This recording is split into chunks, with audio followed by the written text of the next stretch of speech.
with the speed of light, we will travel the digital highway all the way to Italy. And we welcome Albino Gallapini, who wrote the book La Pen pu Valas del West. I hope my Italian is not too bad. I'd like to welcome Albino. Hello, Albino. Hello, Adrian. Thank you for having me in your interview. Yeah, how was my Italian? Did I make a little bit of it? The actual title of my book is La penna più veloce del West, Okay. which means Yeah. the fastest pen of the West. Okay. Can you tell the listeners a little bit more about yourself, like where you live and what's your background? Yes, well, I am from the northern Italy. Yeah. I have a degree in paleobiology, a 4-year degree. Mm-hmm.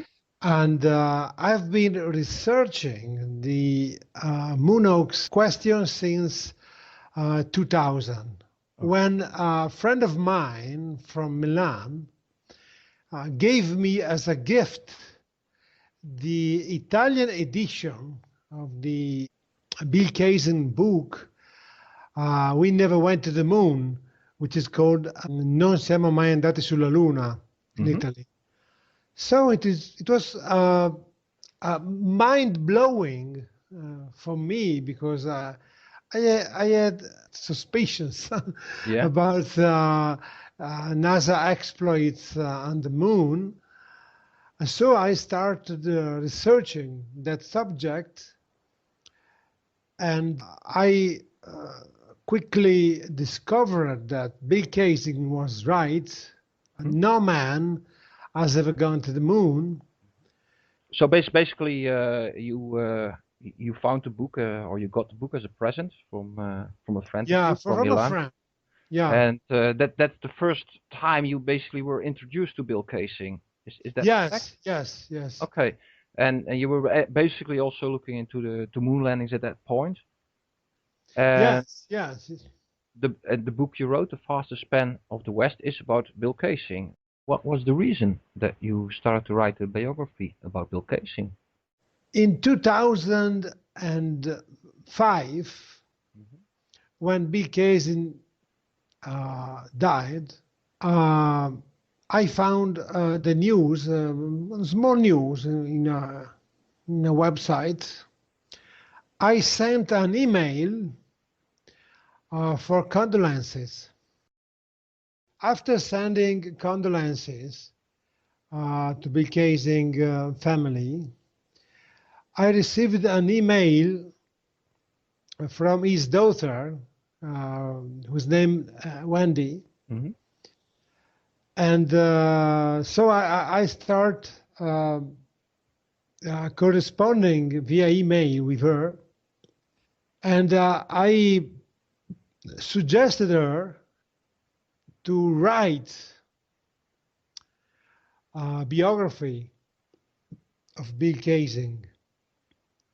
In the meantime, I set up a tribute website in 2006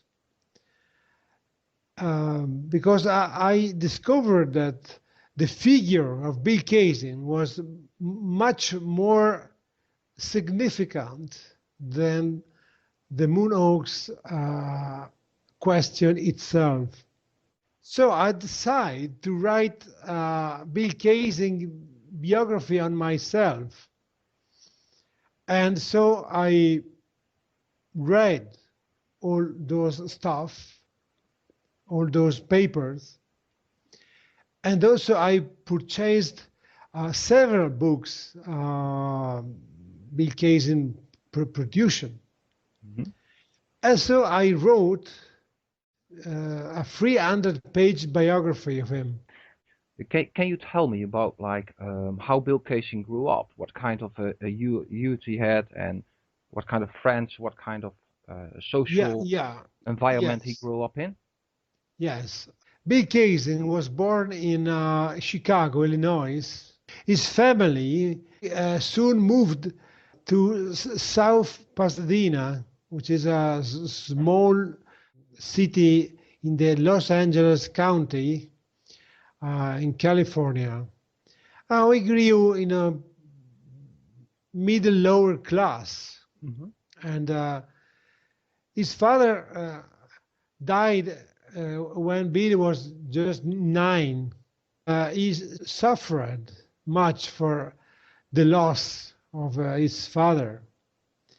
So when we was 14, he became sailing in San Pedro harbor. So he became skilled in the art of conducting a sailboat. When he was 17, he bought his first motorcycle. He also became interested in small houses because he had a friend whose parents split, but they live in the same house, in the same property, divided by 2. And in the 1940, he was enrolled in the Navy. He fought 4 years in the World War II. And in 1945, he attended an officer school in the Navy. When he got out to being an officer, the war was over. Mhm. And then he went at the university in Redland when he got a degree in English literature. Yeah. And in 1949, and then he married his sweetheart of the high school, named Carol de Ridder. That sounds like a Dutch name. Yeah, she was actually from the Netherlands. Her parents were from the Netherlands. Did they get children? Yes, he had two daughters, Wendy and Jill, of which who is 5 years younger. And then he was employed in small jobs, temporary jobs, till 1957, when he was hired in aerospace industry called Rocketdyne. He had the role of technical writer. In the meantime, he developed a real passion for the motorcycle. He took part many races of various types in the desert and off-road. So he was quite adventurous. Yeah, he said that the reason why he raced, he was running his motorcycles, it was to feel the beauty and in the desert. He had always had a real love for the desert, for the environment of the desert. Mhm. In 1963, he got fed up with the pollution in the San Fernando Valley, where he lived with his family, and he decided to change completely his life. And so they sold their small house, they bought a trailer, and they began traveling in the west part of the United States and living on this trailer. and he became a writer. He began to write article about the safety in the motorcycling. In 1968, he published his first book, which was a compilation of the articles he had written on the motorcycling safety. The book was called Intelligent Motorcycling. It was a very important year in the 1969 for Bill Kaysing, also because he split from the first wife and he married another woman called Ruth Cole, and she became his muse and inspiration for his books. And so they began traveling and writing books through the West. He was a real lover of the hot springs, so he became writing books about mapping and describing the various and numerous hot springs you can find in the United States and in the western part of the United States. And in my book, I described the love story with Ruth Cole, which lasted till her death in 1997. And in 1972, they moved on board of a boat they bought. It was a former Coast Guard cutter, 25 meters long. And so they lived on that boat for several years, and they wrote other books like How to Live in the New America, which is a keystone in the Bill Kaysing literacy, and in which he point out pretty much all his conception of the life, his lifestyle, how to live outside of the rat race, how he loved to say. And the rat race is essentially the American way of life. So then we're in 1972. Yes. And he was living on that boat. Yeah, on a boat in the Oakland Marina, which is in the San Francisco Bay area. And he met many people, because homeless people. As you may know, Adrian, the homelessness state is a widespread condition in the United States. And during all its life, Bill Kaysing raised his incessant voice in favor of homeless people, and particularly women with children. I have written my book about at least one case when he gave for free his trailer to a young mother with a 2 years old daughter.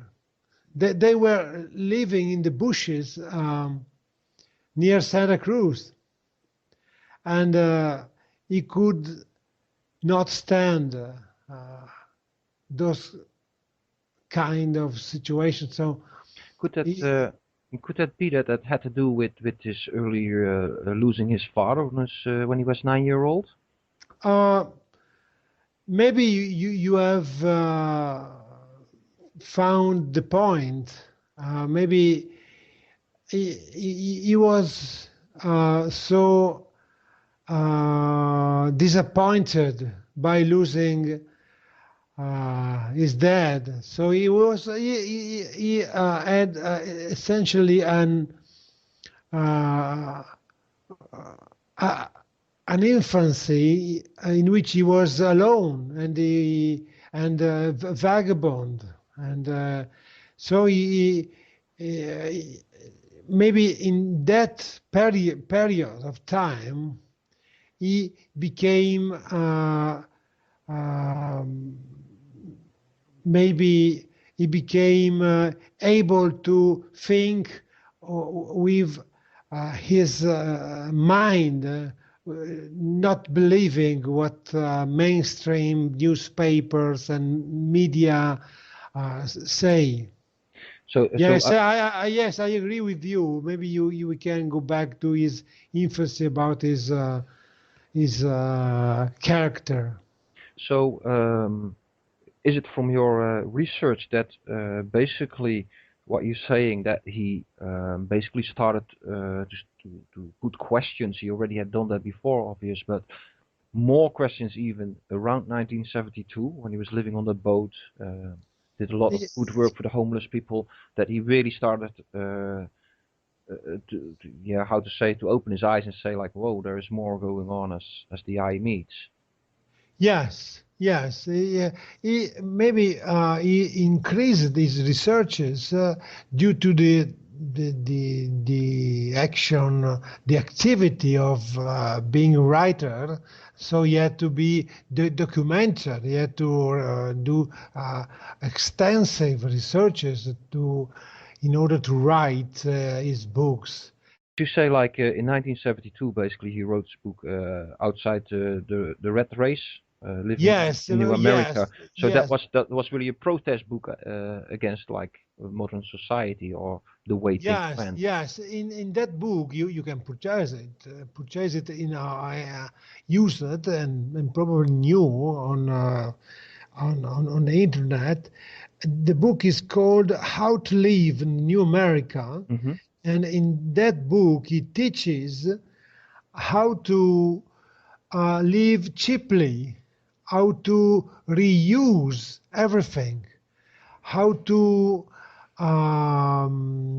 save money buying everything, how to get a free house, how to get free clothes, how to get free food, how to get free school, free universities, and how to get everything for free.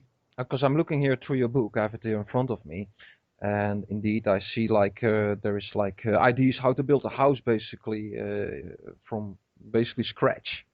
Yeah. Stuff you can find around you. Yeah, How to make fireplaces, how to farm, how to make a yes, stove, things like that.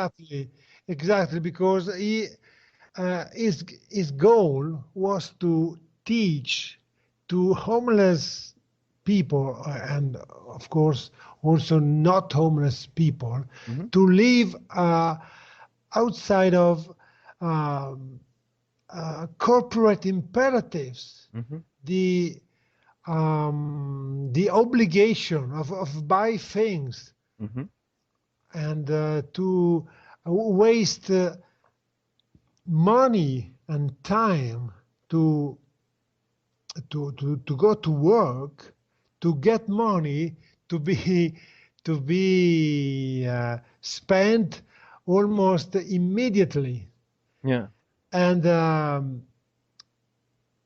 as I have already said, in 72, he was living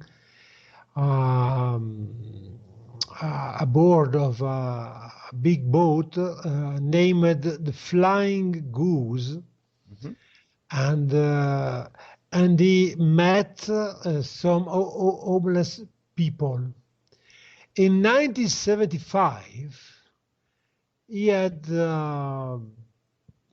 connection because he hosted in his boat. He gave hospitality to a small group of Vietnam War veterans Mhm. that were homeless because they had been abandoned by a government after being discharged from the army after the Vietnam War. Mhm. And one of those men was named John Grant. And one night, this young man challenged Bill Kaysing to dispute some allegedly um, exploit of the government, because this John Grant, having fought in Vietnam War, he understood that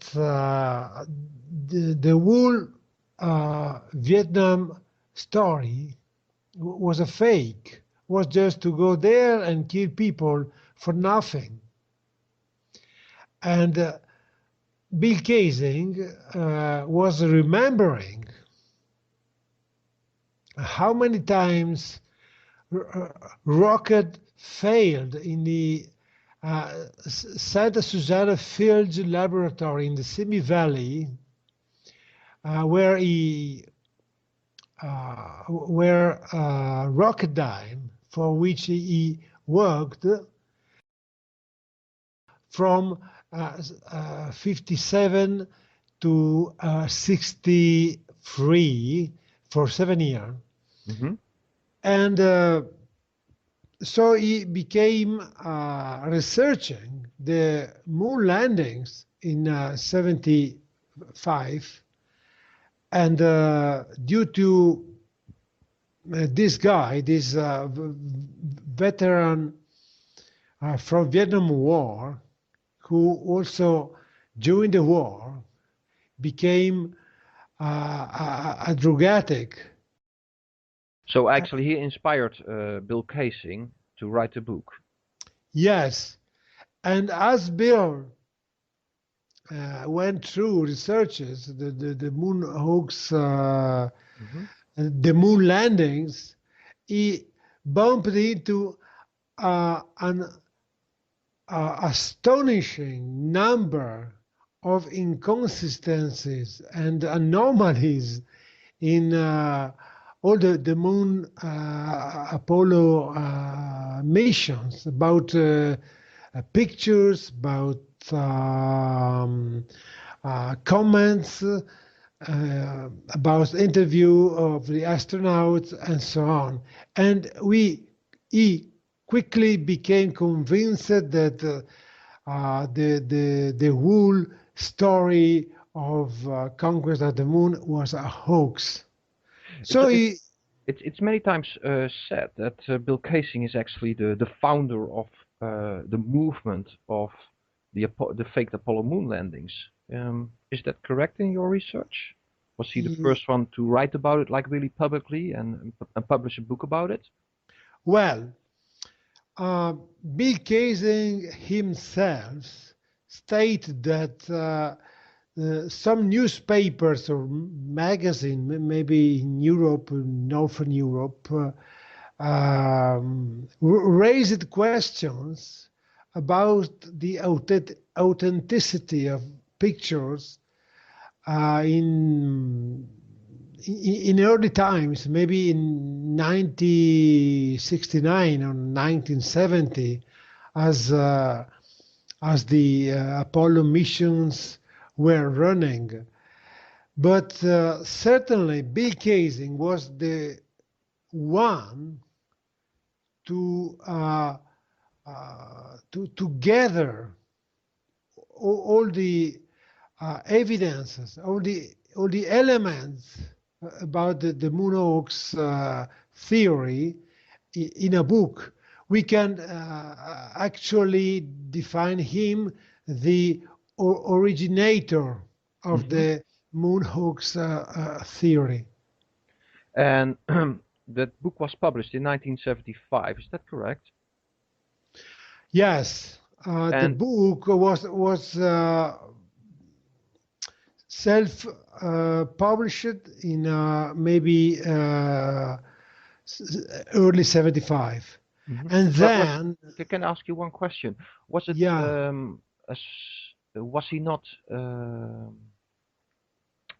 did he not get a contract to write the book in the first part? No, but he quickly got one when the Eden Press took up the book, and it was published. There is also a very untold story about that I have never told you, Adrian. It is my book, but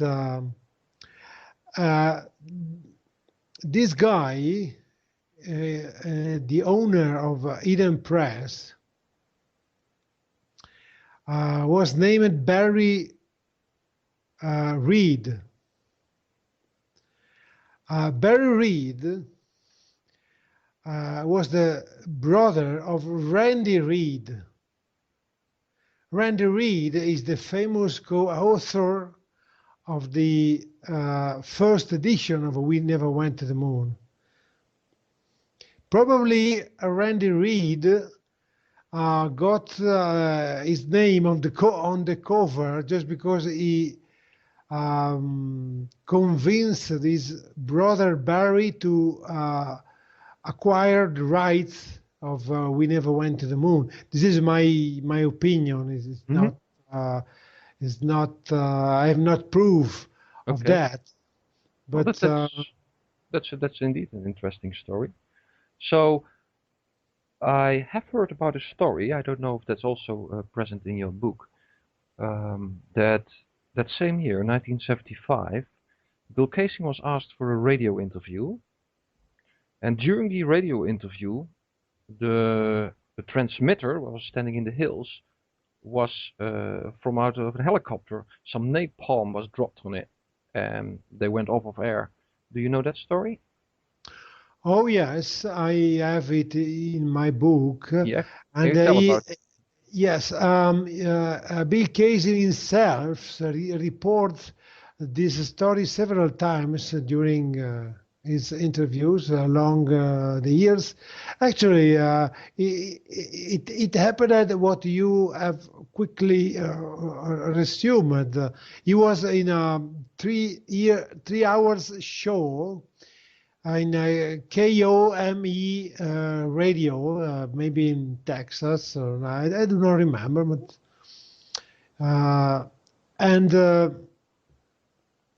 during the radio show at Alpha of the time, the radio station went off air, and they discovered later that somebody with an helicopter bombarded the radio transmitter at Gilroy Hills, and it's a place near the radio station, and they stayed off air for 3 days. Was that for Bill Kaysing maybe the first indication that his book was maybe closer to the truth than? Yes, he also stated that, and also it was a threat to local media not to write the question of a possible simulation of the moon landings. Mm-hmm. Do remember that NASA is not a civilian agency. It is a military run agency. So Bill Kaysing wrote his book, We Never Went to the Moon. And he basically found out quickly after the same year, and he was at a radio interview, that that there's maybe more truth to it than as he maybe even thought himself. He was closer to the truth as many expect.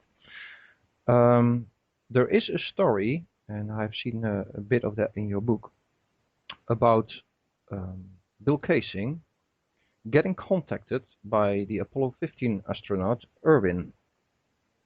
And that is also described in your book, is that correct? Yes, this is also a very, very intriguing story, and also dramatic. Well, Bill Kaysing mentions several times during his interviews that the astronaut Jim Irwin was keen on revealing something about moon landings, but he suddenly died on 8th of August 1991. Mm-hmm. And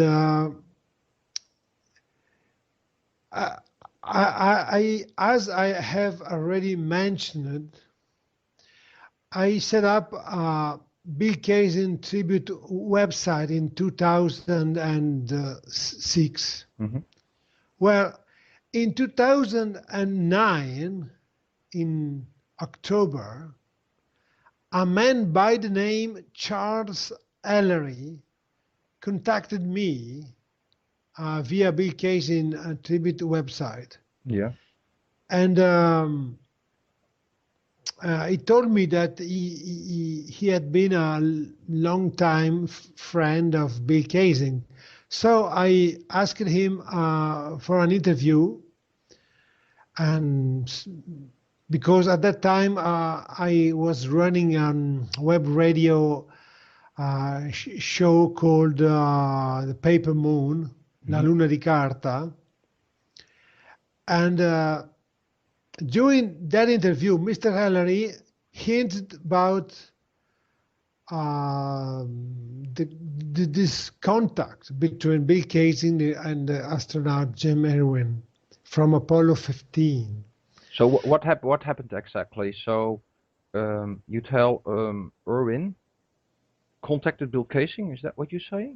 Yes, and this Mr. Ellery told me that he was in place during a telephone call between astronaut Jim Irwin and Bill Kaysing. Mm-hmm. And they were setting up an interview, a camera interview, and they were using the new video camera of Mr. Ellery. And they set a date for that interview 1 week later. What sadly happened is that 3 days later, before that interview, astronaut Jim Irwin was dead by an heart attack. What that tells you? So basically, you tell the story that Bill Kaysing was contacted by Irwin, the Apollo 15 astronaut. What did he tell to Bill Kaysing in that first phone call? What was said to Uh, Bill Kaysing? there is something puzzling in this story Hmm. because Bill Kaysing said that it was Jim Irwin that contacted him first Hmm. because he was reborn Christians and so on. Why would Jim Irvine contact Bill Kaysing? The reason why Jim Irwin contacted Bill Kaysing probably is because he wanted to reveal the truth. He wasn't standing anymore such a gigantic lie. But was also a Mr. Galvani? Yes, Bill Kaysing states that there was a guy called Lee Galvani, who was a guy from Colorado. Maybe he was some neighbor of Jim Irwin, because Jim Irwin lived in Colorado Springs. And this Mr. Galvani, it is said that he almost persuaded Jim Irwin to discharge, to free his conscience of this big weight, this big lie. And maybe this is the reason why Jim Irwin was the first to that Bill Kaysing. So he got. Although Mr. Ellery told me that for the conversation between Bill Kaysing and Jim Irwin, he witnessed. He said that Mr. Ellery said that it was Bill Kaysing that contacted Jim Irwin that time. We do not know how many conversations Bill Kaysing and Jim Irwin had with telephone, because they never met. And it is interesting to understand or to figure out what Mr. Irwin may have revealed to Bill Kaysing during those telephonic conversations. Those conversations, because maybe Jim Irwin may have had revealed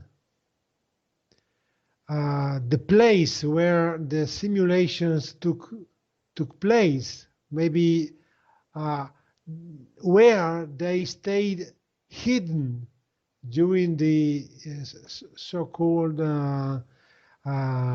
moonwalks and so on, and we never going to know, probably. And in your book, because this Mr. Ellery was a good friend, so he must also be in the earlier years present in your book about the life of Bill Kaysing. Is that correct? Yes, starting. So he was a good friend of Bill Kaysing. That is true. That is correct, isn't it? Yeah, he was. He told me that they shared the same lifestyle. I mean, Mr. Ellery worked for 20 years or so in the aerospace industry with the role of buyer. So I moved from a place to another with trailers. They met in Santa Cruz Hot Springs, and they became immediately friends. And what year was that? It was in the middle 70s, Okay. probably 74, 75. Okay. And there is um, an interesting story. I am recollecting. I am recalling, and in the summer of 76, Mr. Ellery went to Washington D.C. During the celebrations of the 2000 200 200 years of United States Foundation, and on behalf of Bill Kaysing, Mr. Ellery went to the Smithsonian Museum in Washington and took some measurements of the lamb, which was and is on display there. And after measuring the size of the hatches and so on, he moved in another branch of the museum where space suits were on display. And after measuring the size, the length and the width of the suits, he repeated those measures in front of the curators of the museum, and the curator of the museum was quite surprised, discovering that the space suits, the original space suits, were too big to be fit inside the hatch of the lamb. And that was in the museum at the Smithsonian, eh? Yes, it was during celebrations of the 200 years of foundation of the United States in 1976. Hey, wow. Yeah, there's more stories about that the astronauts were not able to get in and out the lunar module.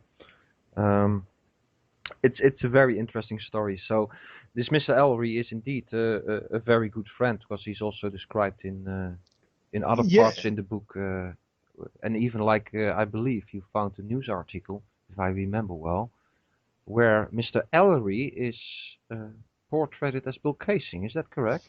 Yes, but probably just a misunderstanding. It is an error, because Charles Ellery helped a lot Bill Kaysing building the micro house for homeless people. Bill Kaysing was building, because Bill Kaysing spent his entire lives to try to help homeless and poor people, and Bill Kaysing spent very, very tender words on about Mr. Ellery. Albino, I also have heard that there is something with the book We Never Went to the Moon and Bill Kaysing and the film Capricorn 1. Is that correct? Well, yes, Adrian. There is an untold story about that. Many people have realized that the movie Capricorn One by Peter Hyams is very similar to the Bill Kaysing book We Never Went to the Moon, except for that the simulated landing happens on Mars rather than on the moon. Mm-hmm. But there is a closer connection between Bill Kaysing book and Capricorn One movie, because there is a story that I reported in my book. Well, in 1977, Barry Reed and Bill Kaysing, Barry Reed was the publisher of the first edition of We Never Went to the Moon, Mm-hmm. and Bill hired a screenwriter to get a screenplay from Bill's book. However, since the beginning, they had the strange feeling that their moves were observed, and all in a sudden, in few months, a new movie popped up called Capricorn One, and strangely enough, that movie resembled the Bill's book We Never Went to the Moon. So Bill decided to sue director Peter Hyams for plagiarizing and stealing his intellectual property. And so the Bill Kaysing lawyer hired a private investigator about the patent of the book and the movie, and the investigator discovered in Washington that somebody in connection with the movie had altered the date and the copyright of the book in order to make legally believe that the intellectual property of the movie were signed before the Bill's book.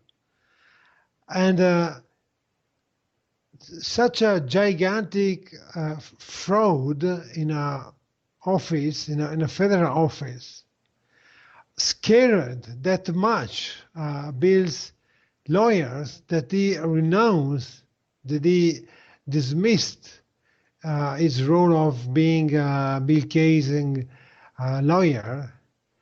And in that occasion, Bill understood that for many people, their own safety and the safety of their family, they are more important than the truth. So, and in your book there is a phrase, it's in Italian, but can you translate that to English? What was said? About lawyer. Mm-hmm. I can quote exactly what the lawyer said, Mm-hmm. and the lawyer said, Bill, I have a wife and two boys. I don't want to go against people so powerful to be able to alter the date and the data about copyright in a federal office. So he renounced. And in your book also on, I believe it's page 131, there is Yes. also an official document there. What is that document about? That is in English? Yes, that document is just is um, the sheet, the official page of the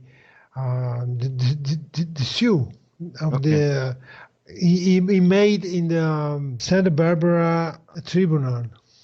In overall, so the person, Bill Kaysing, if you have like a few words, how would you describe Bill Kaysing as a person? Well, Bill Casey was a totally positive man.